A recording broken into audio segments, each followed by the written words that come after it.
Okay, hello and welcome to what has been an absolutely amazing and interesting last week in politics. I was gonna do another one of the this week episodes, but I thought instead I'd talk about the whole UK politics thing as it is and as it has been for the last week instead. So, what has been happening? Well, to start off with, we have to go back a week or so and look at David Davis and Boris Johnson resigning. Essentially, because the government has been very lazy with Brexit and getting the vote and the agreements that we need to leave, they have essentially failed and hence jumped ship to let other people sort it out. Now, what's interesting is that Jeremy Hunt, who used to be the health minister and in charge of the NHS and that, has now been promoted and has taken Boris Johnson's place as the foreign secretary. Now, what does this mean for the UK? Well, it's interesting because unfortunately Jeremy Hunt can be attributed as the person who ran the NHS into the ground. He did a lot of the cuts and a lot of the a lot of the policies in which kind of drove them into the ground and drove them to what they are now was because of him. So by giving him more power, it means he could only essentially mess up more. But we'll see. It was believed that Theresa May would also resign, and that could happen. Not entirely sure just yet if that will be the case, but it's interesting times at the moment. Of course, then we had the Trump. At the moment, he's visiting the UK.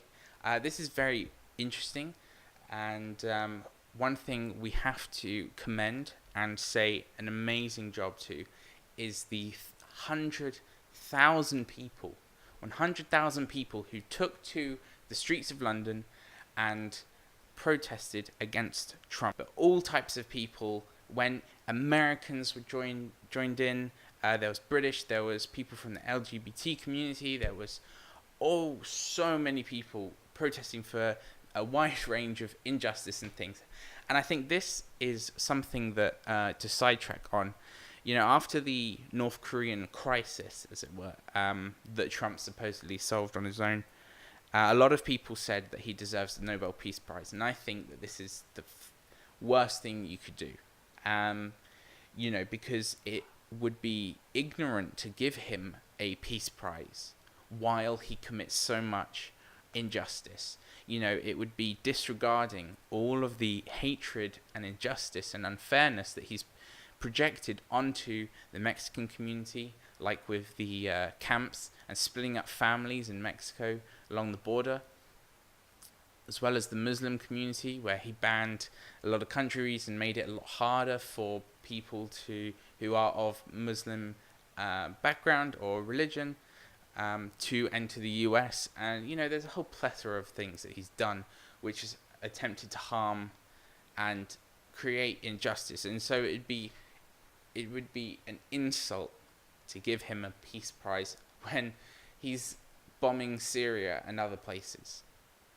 So coming back to London itself, of course, we had the Trump baby blimp, which is magnificent. It's lovely to see a bit of humour thrown in there. It's brilliant. And yeah, so just an absolutely amazing job to everyone who went out there, the 100,000 people in London who stood there and made Trump feel unwelcomed. So well done to them. On the political side, Trump, so he spent a lot of time in London with Theresa May talking about Brexit and stuff. He visited the Queen, which is interesting. While he met the Queen, there's certain rules that you have to do when you are with the Queen. You can't shake her hand first. You can't control the situation. You have to wait for her to sit down first. You have to let her shake your hand first.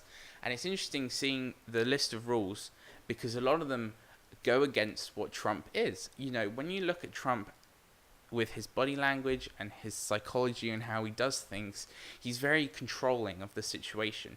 When you see him with other leaders, he likes to shake their hand first. He likes to be the one who's in control because it shows his power. And so for him to then have to be the submissive one in this situation, it was quite amusing. And we hoped that unfortunately he would break one of those rules, and perhaps the Queen would then be able to execute him, like in the old days. But unfortunately not. So it's interesting as well, there was a press conference that both him and Theresa May held, and this was very interesting for a number of reasons. So one of the main things that came out of it was where Trump said the UK and the US are very strong together, and no matter what the outcome of Brexit, whether we're in or out, America will be happy with it, and there's a bilateral trade agreement that will commence. Which is very good for the UK, of course. You know, we need that. But what was interesting is, and what came out of this was to show how weak of a person and government Theresa May has created. You know, she's not the one controlling this situation, and this is the case with Europe as well as the US, that we have become submissive to being a ragdoll to their, you know, their rules and their kind of opinions, in that we should be the ones saying, we want these trade agreements with you, we want this to be happening now, we want this to be blah, blah. Okay, because we're the ones who decided to leave, we're the ones who then should be taking this in our stride, fully going with it, but we have a government which doesn't believe in that, and we have allowed the government to be lazy and submissive to other places, and we're now being a ragdoll to places like Germany and Belgium and other places which are making it difficult for us to do anything, whereas in reality we should be already setting up potential trade agreements with other countries, not only in Europe but also in the world, places like India and other places that were part of the Commonwealth, which can actually be a great advantage to us in bilateral trade agreements. So that was definitely one thing that showed with Theresa May, and I think it reflected on how she's been running, and it's definitely something that will potentially come back to haunt her when a general election is inevitably called. Thank you to everyone who has supported us and watched this video. It's very encouraging when we see the interaction with the community that we have. So please remember to check out our social media, our Twitter, Facebook, as well as our other YouTube videos and our Instagram. And if you, of course, have any questions or want to know any information, you can message us on Facebook or email us, as it were. Thank you very much for watching this video. We'll see you next time for more from Project Utopia and me. So thank you very much. Have a good day.